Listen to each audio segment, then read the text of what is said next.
নমস্কার। ঠাকুর শ্রী শ্রী রামকৃষ্ণ পরমহংসদেব এবং মা শারদার চরণে আমার সশ্রদ্ধ প্রণাম জানিয়ে ভিডিওটা শুরু করছি।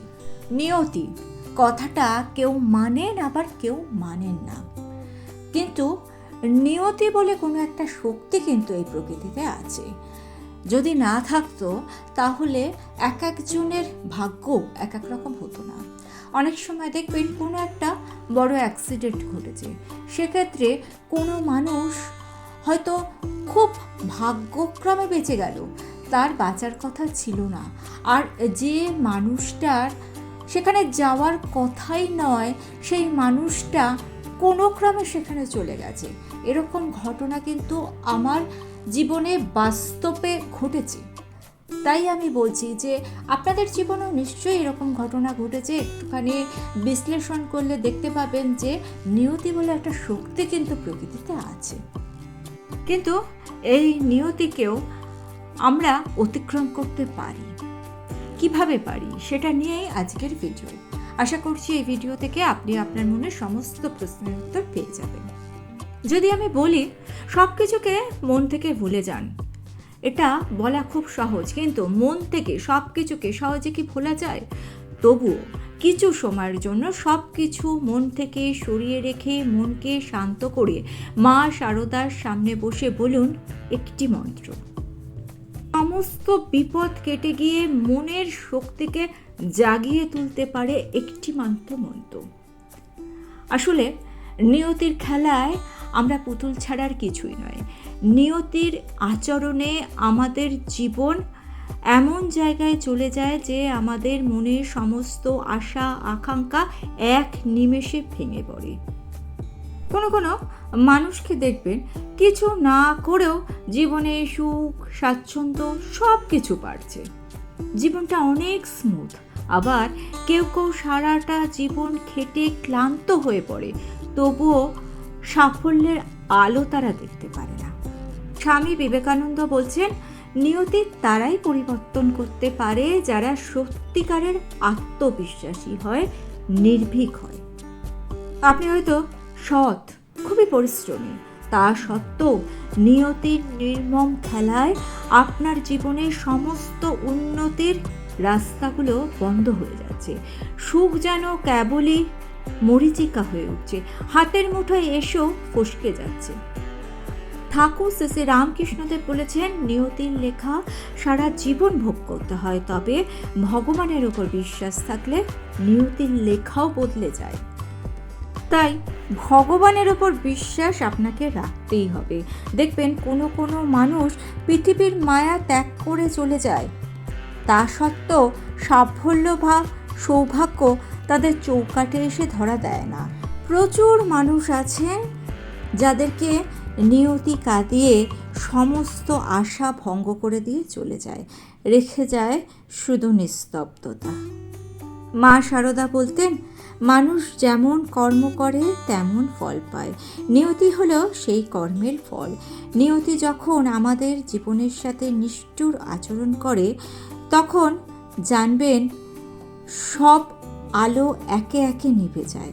একদিকে কেউ কিছু না করেও পেয়ে যায় সুখ সাফল্য, অন্যদিকে কেউ সারা জীবন খেটে খেটে মাটির সাথে মিশে যায়, তবুও ভাগ্যে থাকে শুধুই অন্ধকার। কেউ আকাশ ছোঁয়া স্বপ্ন দেখেই যায়, কেউ সেই স্বপ্নের কণা কুড়িয়ে কুড়িয়ে বাঁচে। বিশ্বকবি রবীন্দ্রনাথ বলেছেন, নিয়তির চক্রে মানুষ বন্দী, তবে তার আত্মার শক্তি দিয়ে সেই চক্রকে সে ভেঙে এগিয়ে যেতে পারে।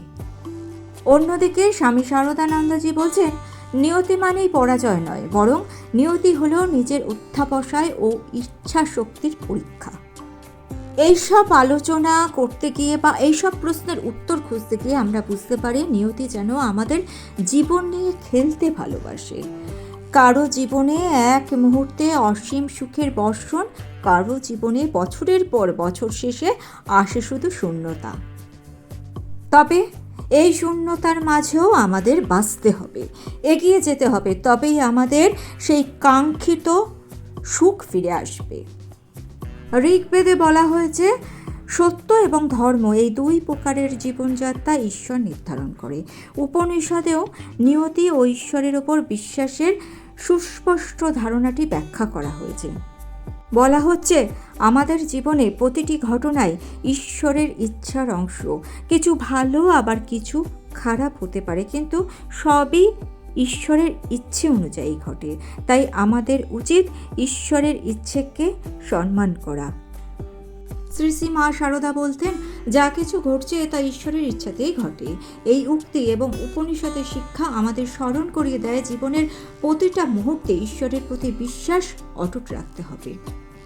রামকৃষ্ণ পরমহংসদেব এবং মা শারদা জীবনের প্রতিকূলতা এবং নিয়তির অপ্রত্যাশিত আচরণের বিষয়ে অনেক গভীর এবং আধ্যাত্মিক শিক্ষা দিয়ে গেছেন। তাদের মতে জীবন একটি পরীক্ষা এবং এই পরীক্ষার মধ্যে দিয়ে আমাদের আত্মার উৎকর্ষ সাধিত হয়। নিয়তির নির্মম আচরণও আমাদের জীবনকে আরও শক্তিশালী ও পূর্ণাঙ্গ করে তুলতে পারে, তবে আমাদেরকে সঠিক দৃষ্টিভঙ্গি দিয়ে তা গ্রহণ করতে হবে। শ্রী রামকৃষ্ণদেব বলছেন, নদীর জল যেমন ময়লা টেনে নিয়ে যায়, তেমনি ঈশ্বরের প্রতি ভক্তি ও বিশ্বাস সমস্ত পাপ এবং দুঃখগুলোকে টেনে নিয়ে যায়। তিনি বিশ্বাস করতেন, আমাদের জীবনের প্রতিটি প্রতিকূলতা একটি আধ্যাত্মিকতার অংশ, যা আমাদের ঈশ্বরের প্রতি ভক্তি ও বিশ্বাস পরীক্ষা করে। নিয়তি যখন আমাদের পথে বাধা সৃষ্টি করে, সেটা আমাদের জীবনের একটি অধ্যায় মাত্র, যা আমাদের ঈশ্বরের আরও নিকটবর্তী করে তোলে।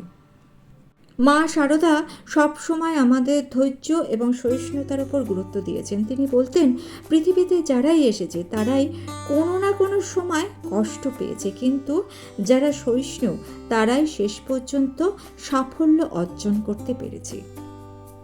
ঠাকুর বলছেন, সকল ঘটনার পেছনে ঈশ্বরের ইচ্ছা কাজ করছে, যেখানে মানুষের কোনো হাত নেই। মা শারদা বলতেন, যে জীবনকে তুমি ঘৃণা করো সেই জীবনকেই ঈশ্বরের জন্য উৎসর্গ করো, তখন দেখবে সব কিছু ধীরে ধীরে মধুর হয়ে উঠছে। ঠাকুর ও মা দুজনেই বিশ্বাস করতেন, নিয়তির কোনো ঘটনায় চিরস্থায়ী নয়, এটি সময়ের সাথে সাথে পরিবর্তিত হয়। আমাদের ধৈর্য এবং ঈশ্বরের প্রতি বিশ্বাসের মাধ্যমে আমরা সেই পরিবর্তনকে নিজের পক্ষে আনতে পারি।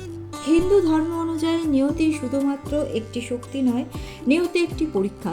এই পরীক্ষায় উত্তীর্ণ হতে প্রয়োজন শুধুমাত্র একটি মন্ত্র, যা নিয়তির রুদ্ধ দ্বারকেও খুলে দিতে পারে। এই মন্ত্রের এমনই শক্তি যা অন্তিম শয্যায় থেকেও কোনো প্রাণীকে তুলে আনতে পারে। মন্ত্রটি হচ্ছে ওম নমো ভগবতে বাসুদেবায় নমঃ।